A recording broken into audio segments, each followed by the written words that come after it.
So it looked like one of the fan favorites just put out a cryptic message late last night, and many people is definitely insinuating that she could be headed all the way back to Indy in the subway, getting ready to turn around and run it back.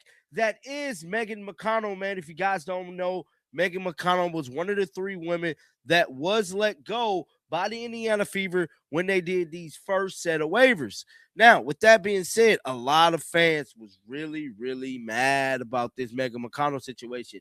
Immediately when this situation happened, your boy John the Liquidator hopped on live because Megan McConnell just dropped the post that changed everything for the Indiana Fever. The cryptic photos went live at midnight, and the silence from the front office was deafening. While everyone thought she was gone for good after those brutal waivers, it looks like a secret deal has already been inked behind closed doors. This isn't just about a roster spot, it is about the massive shift in power that has Angel Reese absolutely livid right now. The league was not ready for this reunion, and the fallout is already starting to tear through the social media landscape. Careers are on the line, and the future of the franchise is hanging by a single thread tonight as the pieces finally start falling into place. it's over. They have definitely been trying to win fans over because, if you guys don't know, the ticket sales is being affected with everything that has been happening. This was a growing thing last year at the conclusion of the season that a lot of fans said, you know what, we're going to speak with our wallets. And that's exactly what fans have been doing. Stephanie White talked about Caitlin Clark playing off the ball, which we're going to play some of that too in this clip today. Is break down what Stephanie White exactly said with Caitlin Clark playing off the ball. Might have to do a separate video to that too, because that's a very, very critical moment for the 2026 season. But with all that being said, we have to go. The fans were in a literal state of mourning when the news first broke that Megan was being let go. She was one of the 3 women cut by the Fever during that first set of waivers, and the backlash was immediate and fierce. People were demanding answers from the front office, wondering how they could let such a massive talent walk out the door. But those who know the game saw the writing on the wall early on. There was always a plan B, and it involves a developmental contract that could change the trajectory of the entire season. The Indy front office knew they had to act fast to stop the bleeding, and it looks like they finally found their opening to bring the fan favorite back home. That being said, we have to go to this Megan McConnell post. So let me blow this up for y'all right now. So this is the Megan McConnell post. She posted this last night. She didn't say nothing. She didn't nothing. But as you guys can see here, it is all smiles. And who's the first name you see on this post? Sophie Cunningham. You immediately see Sophie Cunningham say, "We love you, Megan." Raven Johnson, Meg with the heart emoji. Let's check out some of these pictures here. You guys can see McConnell, number 16, in that Fever jersey. Megan McConnell. If you look closely at the comments on Megan's latest post, the heavy hitters are already checking in. Sophie Cunningham was the first one to drop a message, followed closely by Raven Johnson. These are not just random interactions. These are players who know exactly what is happening in the locker rooms. Raven Johnson dropping that heart emoji next to Megan's name sent the internet into a total meltdown. It is a signal that the inner circle knows she is staying in Indy. When the biggest stars in the league start celebrating a player who was supposedly waived, you know there is a much bigger story developing in the shadows that the public has not been invited to see yet. These damn pictures. And it's a reason why she was not picked up already. Now, any other team that wanted to get Megan McConnell had 24 hours to get her. I'm here to tell you, no other team has moved in on Megan McConnell as of yet, which is another indicator to me, based off history, the way the Indiana Fever sign players, they typically wait. This right here, another picture of her. This got to be somewhere in Indy. Hold on, wait. No, that's not in Indy. My bad, y'all. Let me zoom back here. This right here, her all smiles in Indy. So whatever the case may be. Angel Reese is reportedly furious because she knows exactly what a Megan McConnell return means for the competition. Megan is a defensive nightmare for anyone she faces, and her chemistry with the core roster is something you cannot just manufacture overnight. While Angel is trying to build her own legacy, seeing the Fever secure their future with these strategic re-signings is a major threat. The rivalry between these two camps is hitting a boiling point, and every move Indy makes is being scrutinized by the Chicago side. They know that if Megan is back on a developmental deal, the Fever just secured a secret weapon that nobody can prepare for in the upcoming months. This right here, her all smiles in Indy. So whatever the case may be, I believe she's sending us subliminals that she's coming back. That's what this means to me. Now, I could be wrong. I got to let y'all know. I could very much be hella wrong. But judging off what I'm seeing here, I believe she's coming back. And this is the final photo in the slide. Her with her number on the back. Her pointing down at her number is insinuating. Look, fans saying, let's go. You're a general professional. The evidence is hiding in plain sight within those photos. Megan was all smiles in that number 16 Fever jersey, and she was not saying goodbye. Usually when a player gets cut, they post a long emotional thank you message to the city and the fans. Megan did none of that. She just dropped the heat and let the pictures do the talking. One specific photo shows her pointing down at her number, which many insiders are interpreting as a clear sign that she is staying exactly where she is. She had 24 hours for another team to pick her up, and the fact that no one moved in tells you everything you need to know. The deal was already done before the post even went live. Yeah, your guys' two favorite questions: what I wear to practice and me playing off-ball basketball. I don't want to ask. Go ahead. All right, so Steph, this is a basketball play. Why do you think so many people are, as you said, freaking out about this? Well, I think fans are fans for a reason, right? Like they want to see their favorite players in a way that they've always seen them. I think certainly when you understand basketball and you talk about basketball, it's at every level, it requires a different version of the player. And at every level, every player is better. And I just think that the way that Caitlin gets played, it's unique. I mean, it's 94 feet. Chloe Peterson basically confirmed the rumors when she released that article about the high probability of a developmental contract. This is the loophole that allows the Fever to keep their best assets without burning a traditional roster spot. Megan balled out overseas in Australia, averaging double digits and showing she has the professional pedigree to compete at the highest level. The front office is desperate to win the fans back over because ticket sales have been taking a massive hit lately. They know that if they lose the locker room and the fan base at the same time, the entire 2026 season is going to be a disaster before it even starts. You wonder why fans do not like you, bro. This is why the fans do not like you. The Indiana Fever front office could do all they want. They could do all they want to convince the fans that we rocking out with you. I'm here to tell you, ain't nobody rocking out with you, Stephanie White. I'm sorry, because you do stupid shit like this. Well, everybody want to see their favorite player with the ball, but they guard her 90. They've been guarding her 95 fucking feet away. This ain't nothing new. Damn. And guess what? When you took off the ball last year, Caitlin Clark played the worst she ever played. But there is a darker side to this story that involves the coaching staff and how they plan to use their star power. Stephanie White just dropped a bombshell about Caitlin Clark that has the entire community ready to revolt. She is talking about moving Caitlin off the ball, and the reaction has been nothing short of explosive. Fans are already shouting that this is the second year in a row where the coaching staff is trying to fix something that is not broken. When you take the ball out of the hands of the most generational playmaker in the game, you are playing a dangerous game with the future of the franchise and the brand itself.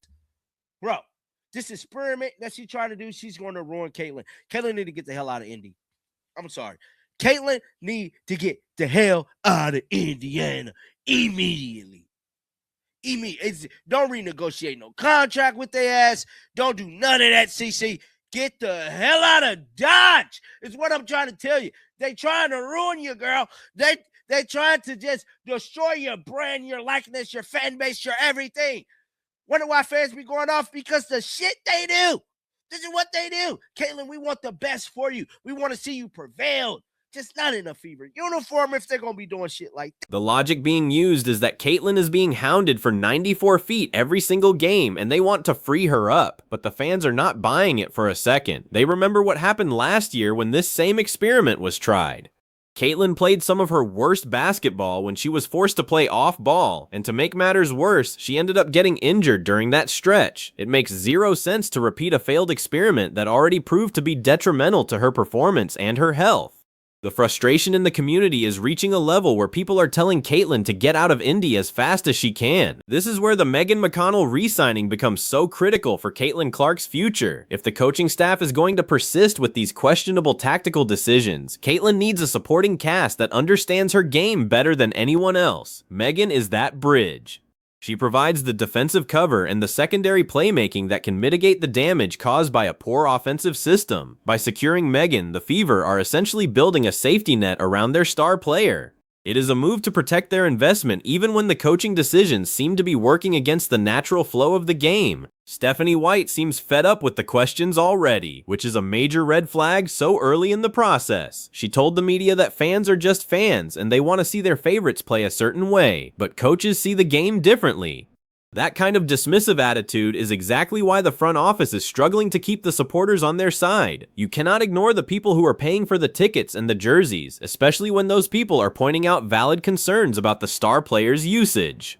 If the coaching staff continues to ignore the data and the eye test, they are going to find themselves in a very lonely position. The financial impact of these decisions is already being felt across the board. Ticket sales are being affected because fans are speaking with their wallets. They do not want to pay premium prices to see a watered-down version of the game they love. Last year was a warning shot, and this year it looks like the fans are ready to follow through on their threats to boycott. The Fever front office is in damage control mode, trying to use the Megan McConnell news to distract from the growing controversy surrounding the coaching staff's vision.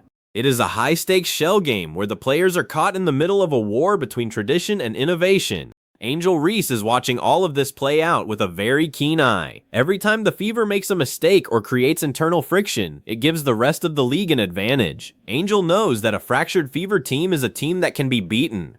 Her fury comes from the fact that despite the coaching drama, Indy is still finding ways to keep their best talent like Megan. It is a chess match where every move has a ripple effect across the entire WNBA. If Indy can settle the Megan situation and figure out how to properly utilize Caitlyn, they become the powerhouse everyone feared. If they fail, they are just another expensive disappointment. The mousetrap video that was mentioned earlier proves that there are layers to this story that most people are missing. There are traps being set by the media and the teams to see who is really paying attention to the roster movements. Megan's cryptic post was the ultimate bait, and everyone took the hook. It forced the conversation back to her value and her place on the team, effectively putting pressure on the front office to make the re-signing official. It was a brilliant move by her camp to ensure she was not forgotten during the waiver chaos. Now, she holds all the cards in the negotiation process. There is a real fear that the current leadership is going to ruin the brand that Caitlyn Clark has built over the last few years. Her likeness, her fan base, and her reputation are all tied to how she performs on the court in an Indiana uniform. If the coaching staff continues to stifle her natural talent by playing her off ball, they are destroying the very thing that makes the WNBA so popular right now. It is a form of self-sabotage that is hard to watch. People are calling for her to avoid renegotiating any long-term deals until she sees a coaching philosophy that actually respects her unique skill set and her ability to lead. Megan McConnell, being all smiles in Indy, suggests that she has been given some private assurances that things are going to change. You do not point at your number and laugh with your teammates if you think you are headed for the exit. She is likely the first piece of a larger puzzle to restructure the bench and provide more stability. Her time in Australia proves she can lead a team and carry a heavy load, which is exactly what the Fever needs coming off the bench. She is not just a replacement. She is a developmental project with a massive ceiling that could eventually turn into a starting role. The fans in the comments section are already declaring victory, saying that Megan is the fan choice for the developmental squad. This kind of grassroots support is hard to find, and the Fever would be foolish to ignore it. They need a win right now, and bringing back a player who is loved by the community is the easiest way to get one. It buys the front office a little more time to deal with the Stephanie White controversy, but make no mistake, the clock is ticking. If the results on the court do not match the hype of the roster moves, the fans will turn on them faster than ever before. We have to look at the historical context of how the Indiana Fever signs players. They typically wait until the very last second to make things official, often letting rumors swirl to build engagement. This Megan McConnell situation follows that pattern perfectly. By letting her go through the waiver wire and wait the 24 hours, they cleared the legal hurdles to bring her back on their own terms. It was a calculated risk that paid off because no other team was willing to gamble on a player they thought was already committed to Indy's long-term developmental vision. Caitlin Clark needs to be careful about how much she gives in to these coaching demands. While being a team player is important, she has a responsibility to her own career and her fans to play the game the way it is meant to be played. If she allows herself to be marginalized, she loses her leverage in the league. The best players in history have always had the power to dictate how they are used, and Caitlin is at that level. She needs to stand her ground and demand that the ball stays in her hands, regardless of how many feet of pressure the defense is applying. The rivalry with Angel Reese is only going to get more intense as these roster moves become permanent. Angel is a competitor who thrives on the chaos of the league, and she is not going to let Indy's internal drama go to waste. She will use every bit of information to her advantage when they meet on the court. The fact that she is reportedly furious about Megan's return shows that she views Megan as a legitimate threat to her own success. This is the kind of drama that fuels the WNBA and keeps the fans coming back for more, even when the coaching decisions are frustrating. Megan's photos in the subway and around the city of Indy are a love letter to a fan base that never gave up on her. She knows that the people have her back, and that gives her a level of job security that most players on the bubble never get to experience. She is more than just a basketball player to this city. She is a symbol of the grit and determination that the fans want to see from the entire team. Her return is a victory for the people, and it is a reminder that sometimes the fans really do have a voice in how their teams are run. But the ultimate question remains, will it be enough to save the season? A developmental contract for Megan McConnell is a great start, but it does not fix the fundamental issues with the offensive strategy. If Stephanie White does not change her tune about the off-ball play, the Fever are still going to struggle against elite defenses that know how to exploit a stagnant offense. Bringing Megan back gives them more options, but it does not solve the identity crisis at the top of the organization. They have the talent, they have the fan support, but they are lacking a cohesive vision that everyone can get behind. The next few days are going to be some of the most important in the history of the franchise. We are waiting for the official announcement that will confirm what those cryptic photos already told us. Once Megan is officially back in the fold, the focus will shift entirely to how she and Caitlin are utilized in the new system. The fans are watching, the critics are waiting, and the rest of the league is preparing for a battle. This is the moment where the Fever either proves they are a championship contender or shows they are just a collection of talented individuals with no direction. In the end, Megan McConnell's cryptic post might be the spark that saves Caitlin Clark's future in Indiana. By forcing the team to acknowledge her value and bring her back, the fans have ensured that Caitlin has at least one loyal ally on the roster who can play at her pace.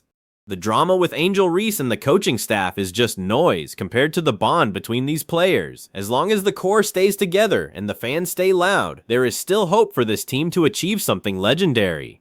Shake the haters off and get ready because the real season is just getting started and the stakes have never been higher.